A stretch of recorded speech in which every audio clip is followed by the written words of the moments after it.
네, 반갑습니다. 할렐루야. 우리 옆에 분하고 함께 인사하시겠습니다. 사랑합니다. 네, 축복합니다.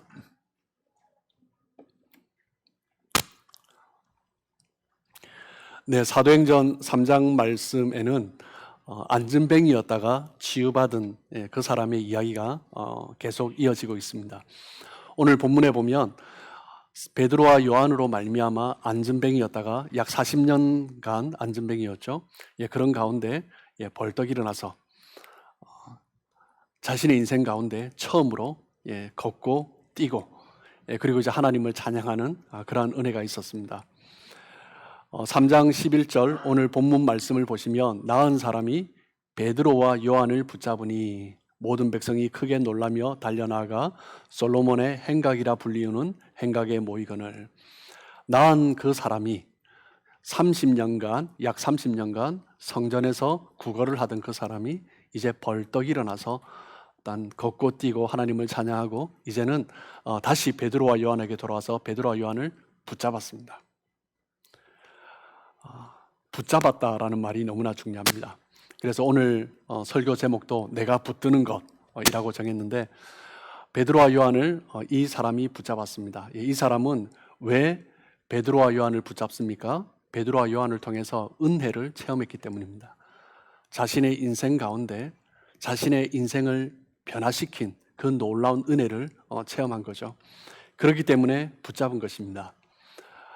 이 사람을 볼 때 하나님을 잘 모르는 것 같아요. 하나님을 잘 모르지만 이 사람은 베드로와 요한이 믿는 그 하나님을 알고 싶어서 베드로와 요한을 붙들었던 것입니다.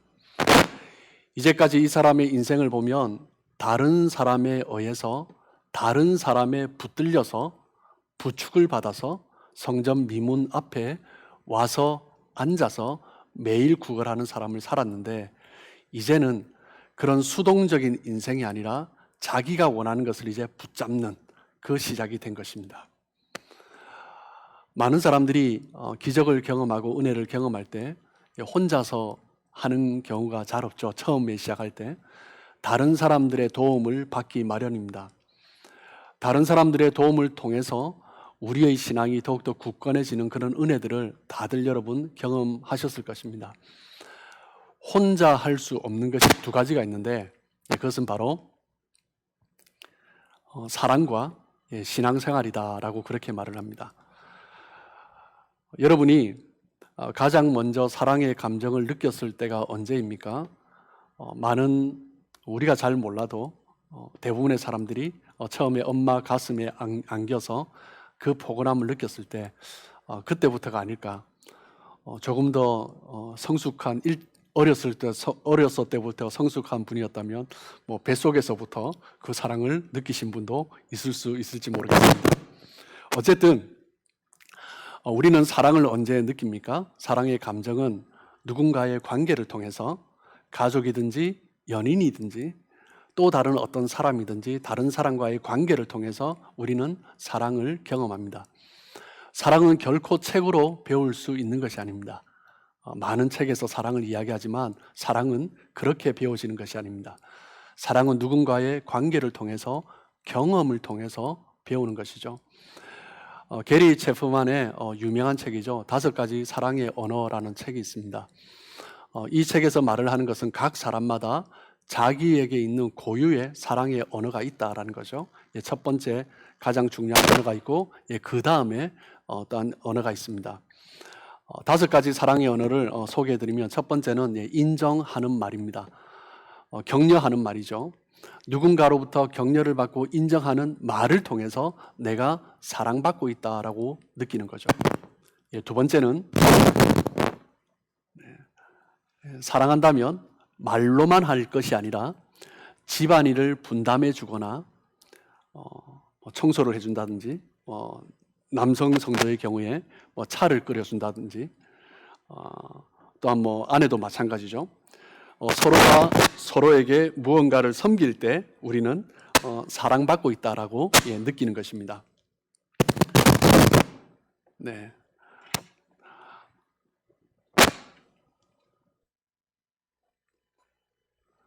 네. 하나, 둘, 네. 게르 체프만의 5가지 사랑의 언어. 첫 번째는 무엇이에요? 인정하는 말. 두 번째는 섬김입니다. 그리고 세 번째는 말도 중요하고 또한 섬기는 것도 중요하지만 무언가 보이는 현물이 있어야 된다라는 거죠. 세 번째는 선물입니다. 누군가가 나에게 무언가를 특별한 것을 준비해주고 그것을 내가 받았을 때 내가 사랑받고 있다라고 느끼는 것입니다. 네 번째는 함께하는 시간이에요.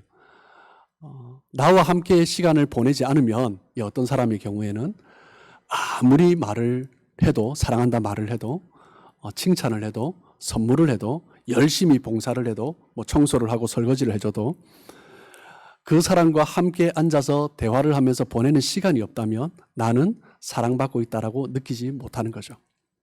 그리고 마지막으로 5번째는 스킨십입니다. 어떤 사람은 스킨십이 있을 때 내가 사랑받는 존재구나 라고 느끼는 경우도 있습니다. 사랑은 혼자서 할 수 있는 것이 아닙니다. 다른 사람과의 관계 속에서 그 사랑을 서로 주고 받을 수 있는 거죠. 그런데 이 사랑은 각자 다른 사랑의 언어가 있습니다. 그런데 대부분의 경우에 우리가 실수하는 것이 무엇이냐면 나는 저 사람에게 사랑한다라고 표현을 했는데 상대는 받지 못했다고 느꼈을 때 그때 문제가 무엇입니까? 상대방의 사랑의 언어가 아니라 나의 사랑의 언어로 상대를 사랑해 주었기 때문입니다. 저희 아내와 제가 사랑의 언어가 다릅니다. 그런데 제가 가지고 있는 저의 사랑의 언어로 사랑을 표현하면 저희 아내는 사랑받고 있다라고 느끼지 못하는 거죠.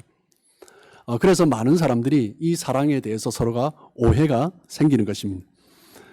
사랑의 언어는 다르기 때문에 서로 관계 속에서 서로를 배려하면서 상대방의 언어로 표현할 때 이 사랑이 성립되는 것입니다. 그래서 사랑은 결코 자기 혼자서 자기 언어로 할 수 있는 것이 아니다라는 거죠. 신앙생활도 마찬가지입니다. 신앙생활도 자기 자신의 생각과 머리 가운데서 사랑처럼 안다고 되는 것이 아니다라는 거죠. 신앙은 경험되어져야 하고 신앙은 느껴질 때 그 신앙이 이루어지는 것입니다.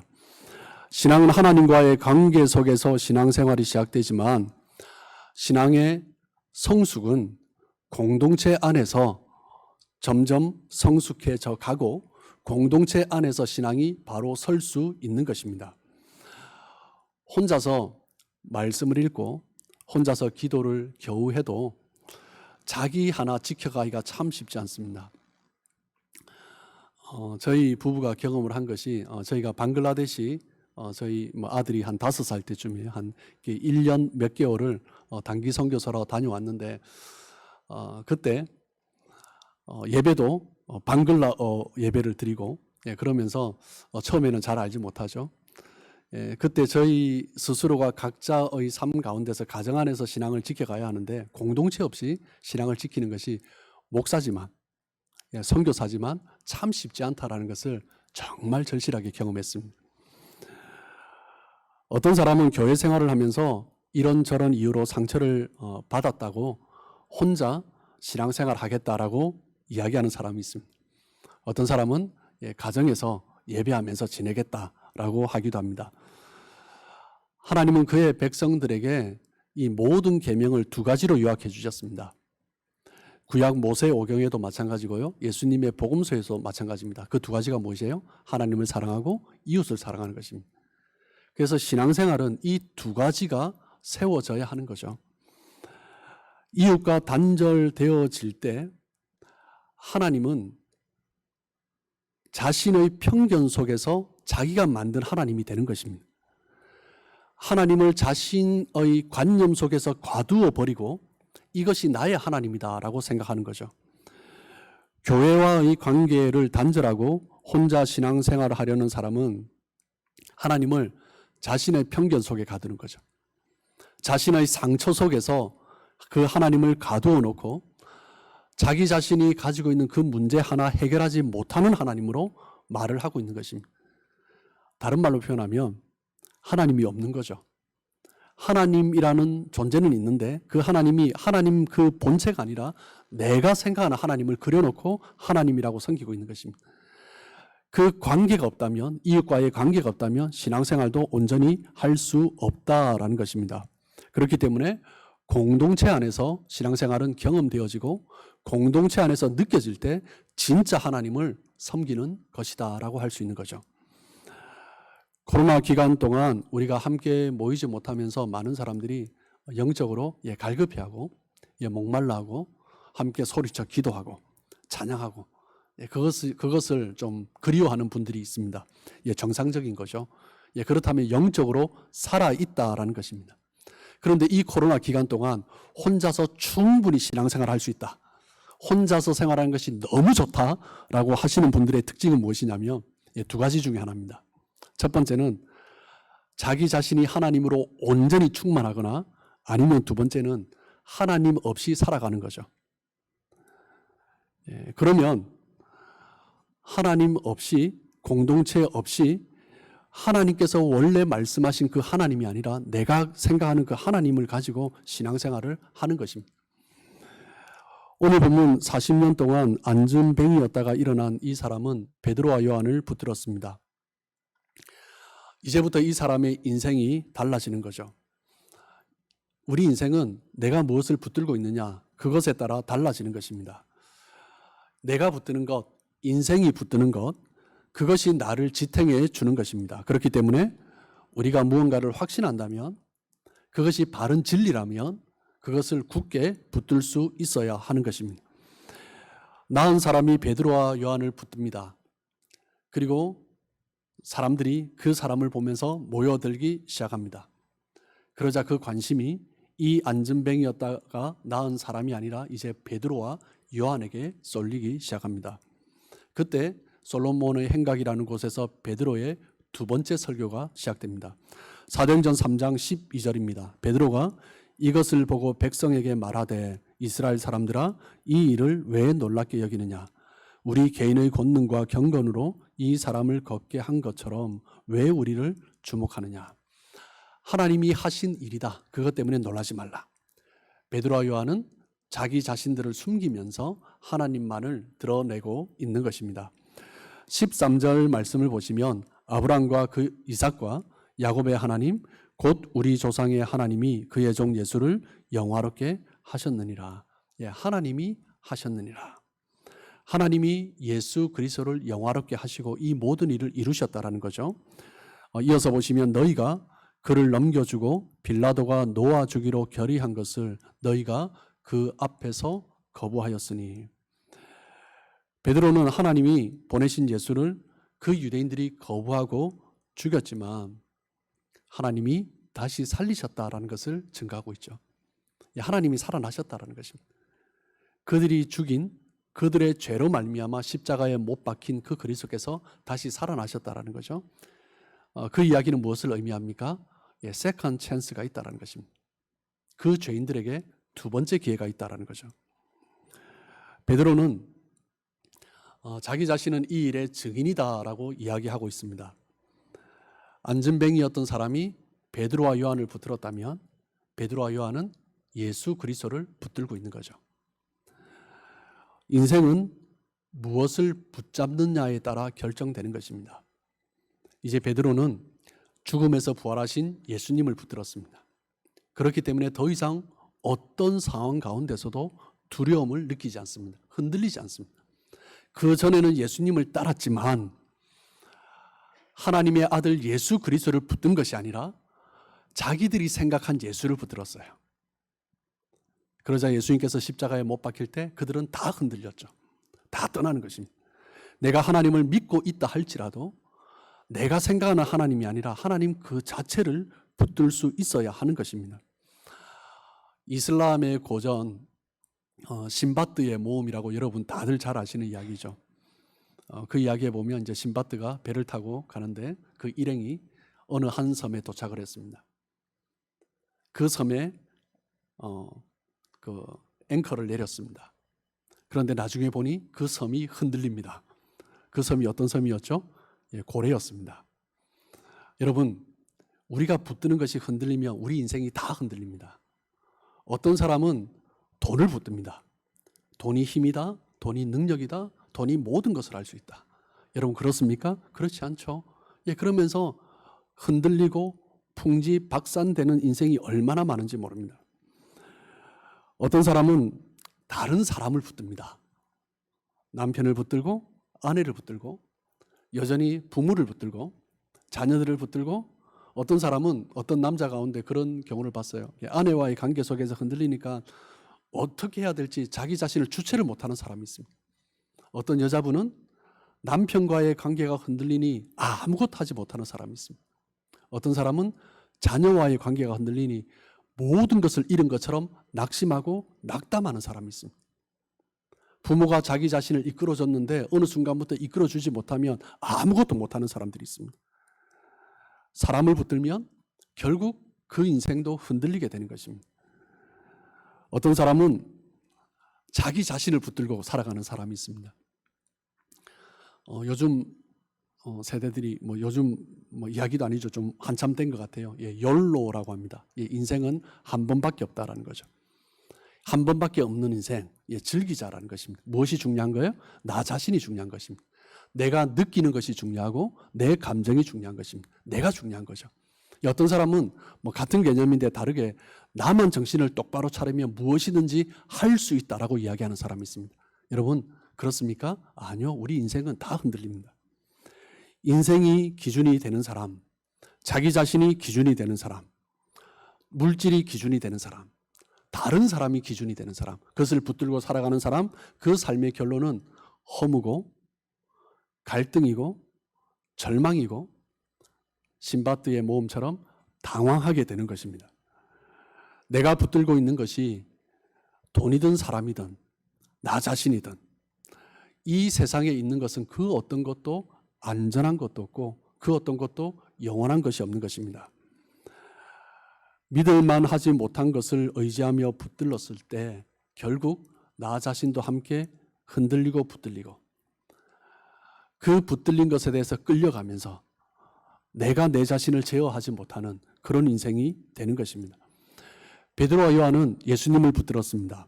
그렇기 때문에 이제는 더 이상 어떤 두려움도 어떤 요동함도 없었던 것입니다. 이 세상에서 우리가 붙들어야 할 것, 결코 흔들리지 않는 예수 그리스도, 그분을 붙드는 거죠.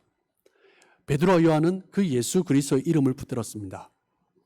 예수 그리스도를 붙들어서 그 인생이 허무와 절망으로 방황으로 끝난 인생은 아무도 없습니다. 우리 주변에 수많은 사람들이 증거하고 있지 않습니까? 수많은 믿음의 증인들이 그것을 보여주고 있지 않습니까?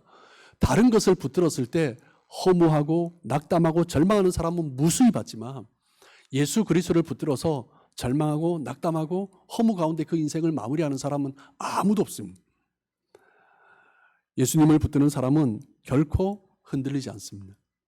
상황 때문에 흔들리지 않고 다른 사람의 말 때문에 흔들리지 않습니다.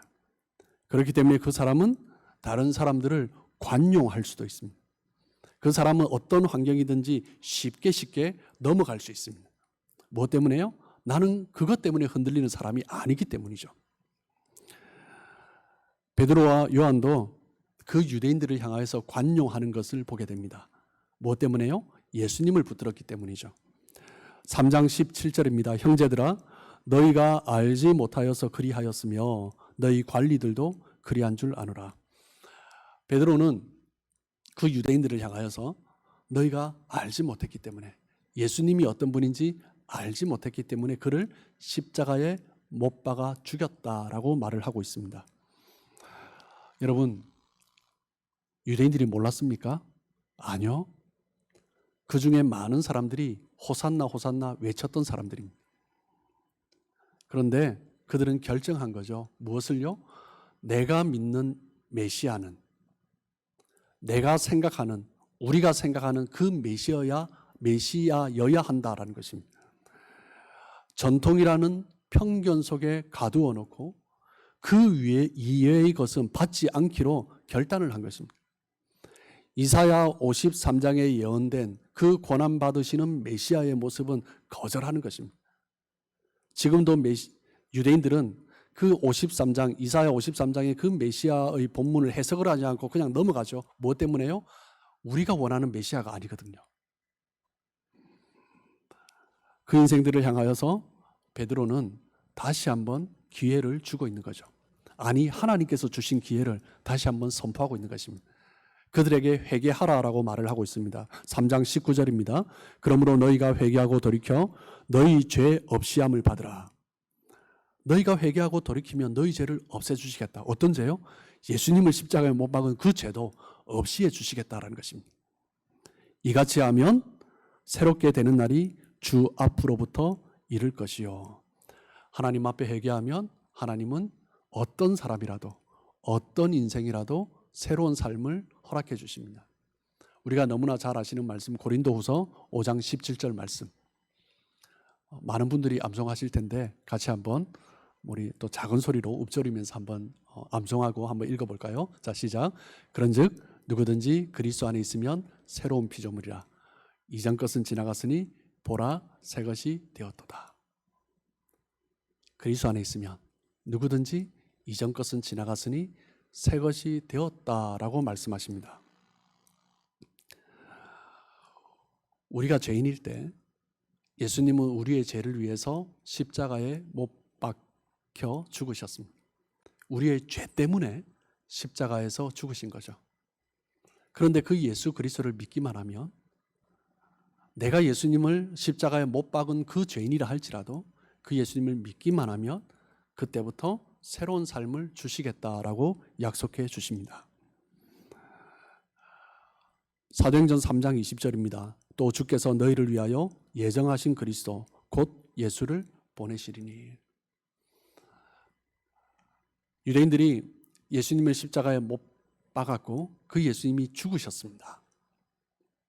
그런데 오순절날 성령의 강림을 경험한 베드로와 요한 제자들은 그 예수님을 경험한 거죠. 십자가에 못 박혀 죽으시고 부활하시고 승천하신 그 예수님을 성령을 통해서 경험한 것입니다. 그리고 그 예수께서 다시 오실 것을 기대하면서 살아가고 있는 거죠. 그 예수님이 함께하는 것입니다. 그리고 그 예수님은 결코 우리를 버리지 않는 분이죠. 예수님이 십자가에 못 박히시기 위해서 골고다의 길을 걸어갈 때 베드로와 요한은 제자들은 다 흔들렸습니다. 그런데 오순절날 성령을 경험하고 난 이후에 이젠 더 이상 흔들리지 않습니다. 요동치지 않습니다. 그 성령의 은혜로 말미암아 그리스도의 다시 오심을 기대하며 그 흔들리지 않는 진리를 붙잡으며 그 그리스도를 선포하고 있는 것입니다. 지금까지 우리가 무엇을 붙들고 살아왔든지 상관없이 예수 그리스도를 붙들기만 하면 이제는 하나님의 자녀로 다시 오실 그 그리스도의 자녀로 삼아 주시겠다라고 말씀해 주시는 거죠. 이전에 유대인들은 사람들을 붙들었습니다. 전통을 붙들었습니다. 조상들이 세운 잘못된 전통을 붙들었습니다. 자기들이 원하는 것을 만들어 놓고 붙들었습니다. 자기들이 원하는 하나님을 붙들었습니다. 자기들이 원하는 메시아를 붙들었습니다. 구약의 성경을 읽지만 그것이 아닌 부분이 나올 때 넘어가면서 자기들이 원하는 하나님을 붙들었습니다. 불안하죠. 해석이 안 되는 부분이 있으니. 그러니 자기들이 생각하는 그 메시아를 지키기 위하여서 그 자기들이 원하는 편견 속에 갇혀진 메시아가 아닌 다른 모습이 나타나는 것을 용납하지 않는 것입니다. 왜요? 우리가 이미 만들어 놓은 그림이 있거든요. 그러니 결국 그 예수를 십자가에 못 박아 죽이게 되는 것입니다. 그런 유대인들에게 하나님은 베드로를 통하여서 다시 한 번 더 기회를 주시는 것입니다. 사도행전 3장 22절입니다. 모세가 말하되 주 하나님이 너희를 위하여 너희 형제 가운데서 나 같은 선지자 하나를 세울 것이니 너희가 무엇이든지 그의 모든 말을 들을 것이라. 베드로는 하나님께서 모세를 통하여서 이미 예수 그리스도에 대해서 증언해 주셨다라고 이야기하고 있습니다. 사도행전 3장 24절 25절에도 이어서 사무엘과 아브라함의 예를 들면서 하나님은 끊임없이 수많은 선지자 믿음의 사람들을 통하여서 하나님께서 보내신 그 메시아가 올 것이다라는 것을 선포해 주셨습니다. 예수님께서 십자가에 못 박혀 죽으셨지만 그 유대인들로 말미암아 예수님께서 십자가에 못 박혀 죽으셨지만 그 예수 그리스도를 믿기만 하면 다시 언약의 자손으로 삼아 주신다라고 말씀하십니다. 네, 25절입니다. 너희는 선지자들의 자손이요 또 하나님이 너희 조상과 더불어 세우신 언약의 자손이라. 아브라함에게 이르시기를 땅 위의 모든 족속이 너의 씨로 말미암아 복을 받으리라 하셨으니. 너의 씨로 말미암아. 아브라함의 씨죠. 아브라함에게 수많은 저 바다의 모래 같은 수많은 하늘의 별과 같은 무수한 자녀들을 주신다고 하셨는데 너의 씨로 말미암아. 이 씨는 단수죠. 그 수많은 씨 중에 단 하나의 자손입니다. 누구죠? 바로 예수 그리스도시죠. 그 예수님을 붙들기만 하면 아브라함에게 약속해 주셨던 그 언약의 자손이 되는 축복을 허락해 주시는 것입니다. 이 언약의 복을 받기 위해서 유대인들에게 먼저 해야 될 것이 무엇이라고? 죄에서 돌이켜야 하는 것이다 라고 이야기하고 있는 것입니다. 죄에서 돌이킨다라는 것은 무엇이에요? 내가 만들어 놓은 하나님, 내가 만들어 놓은 공동체, 그것을 내려놓아야 한다는 거죠. 베드로는 유대인들에게 그들의 죄에서 돌이켜 예수를 붙들라라고 이야기하고 있습니다. 하나님의 백성이면서도 여전히 내가 생각하는 이스라엘 공동체, 내가 생각하는 메시아, 그것에 여전히 붙들려 있는 그 유대인들을 향하여서 그것을 내려놓으라. 그것을 내려놓고 무엇을 붙들라고요? 하나님의 말씀을 붙들어라. 언약의 자손, 복의 근원이 되는 그 씨, 예수 그리스도만을 붙들라라고 증거하고 있는 것입니다. 여러분, 믿음은 무엇이에요? 믿음은 붙드는 것입니다. 믿음은 히브리어로 아만이라고 말씀드렸어요. 아만 뜻이 뭐라고요?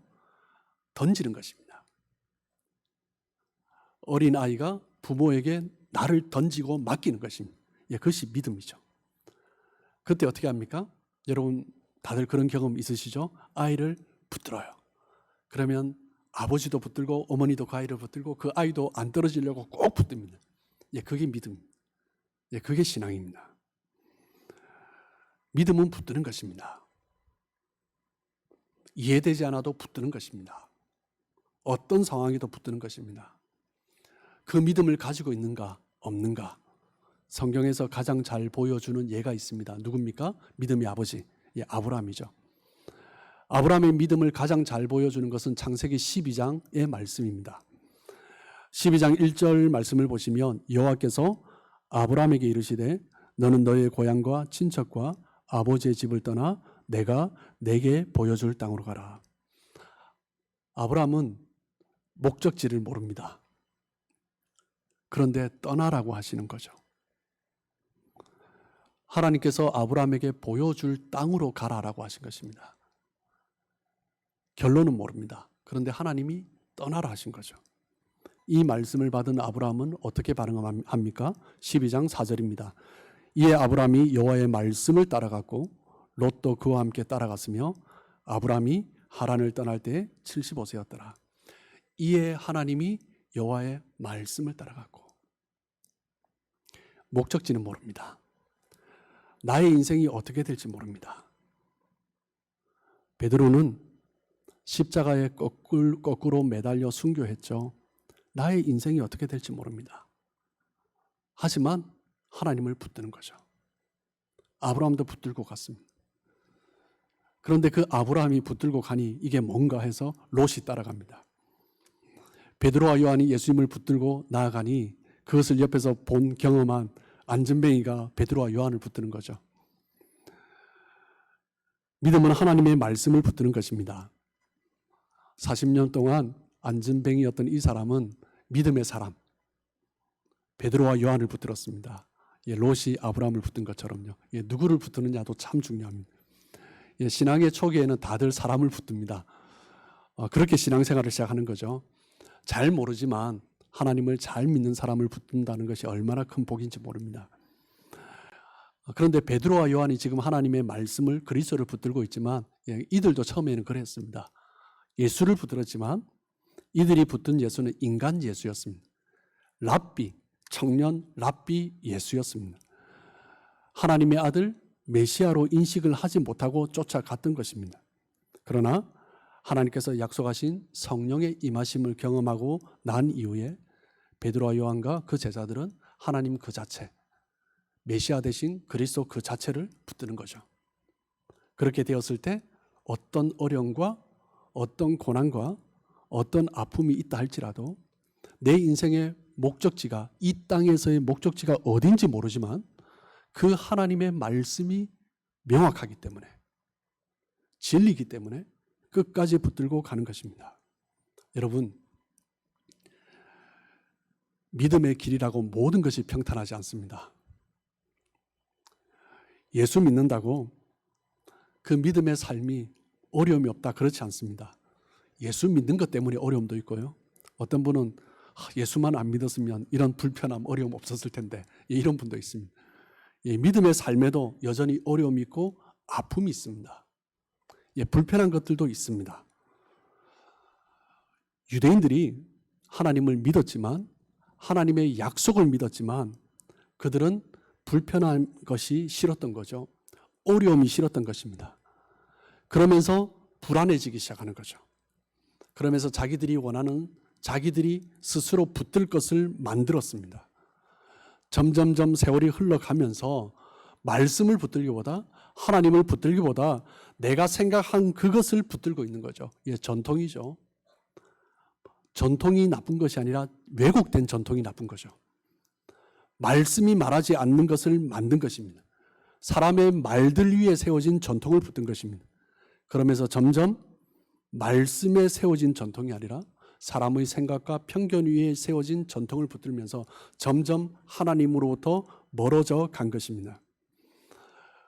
우리가 신앙생활하면서 꼭 기억해야 할 것이 있습니다. 말씀 생활하고 믿음 생활하고 교회 생활하다 보면 넘어질 일들이 너무나 많습니다. 어렵고 힘든 일도 너무나 많습니다. 불편한 것도 너무나 많습니다. 그런데 그때 사람의 생각을 붙드느냐, 하나님의 말씀을 붙드느냐, 사람의 논리를 붙드느냐, 예수 그리스도의 그 진리를 붙드느냐, 그것이 삶을 결정하는 것입니다.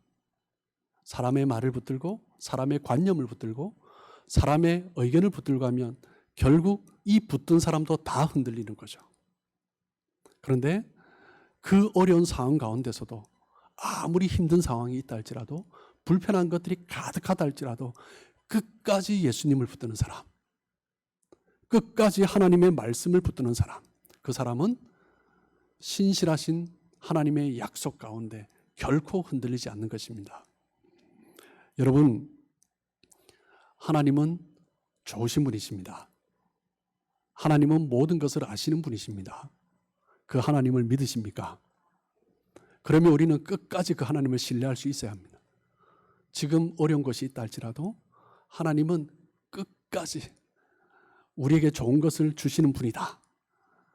시간이 지나면 알게 될 것입니다. 아, 하나님께서 이것 주시려고 그때 그러셨구나. 내가 이것을 몰랐다면, 그때 내가 실수했다면 어땠을까? 아이고, 생각만 해도 끔찍하지. 하나님의 그 섭리를 이해하고 하나님의 그 크신 계획을 이해할 수 있는 사람은 흔들리지 않고 끝까지 말씀을 붙드는 사람이 경험하는 것입니다. 순간순간 내 뜻대로 안 될 때 하나님이 왜 이러시지? 그런 생각이 들 때도 믿음의 사람들은 아멘, 그래도 주님 붙듭니다. 아멘, 주님의 약속의 말씀을 붙듭니다. 아, 이런 뜻이었군요. 지나가 보면, 돌아보면 모든 것이 하나님의 뜻이 아닌 것이 없습니다. 지금도 주님은 살아계셔서 우리와 함께 하시고 우리의 삶을 다스리시고 우리를 이끌어 가십니다. 주님은 결코 우리를 멀리 떠나 계신 분이 아니십니다. 우리와 함께 하시고 다스리시고 인도하시면서 가장 좋은 곳으로 이끌어 가시는 분이십니다. 때로는 어려운 문제들이 있고 힘든 문제들이 있고 내가 당장 해결할 수 없는 그런 문제들이 있다 할지라도 그 모든 순간순간 다른 것이 아니라 끝까지 예수님 붙드시고 끝까지 주님의 말씀을 붙드시길 축복합니다. 그러므로 그 사랑 안에서 힘을 얻고 능력을 더 입으시는 신실한 주님의 자녀들 되시길 주님의 이름으로 축복합니다.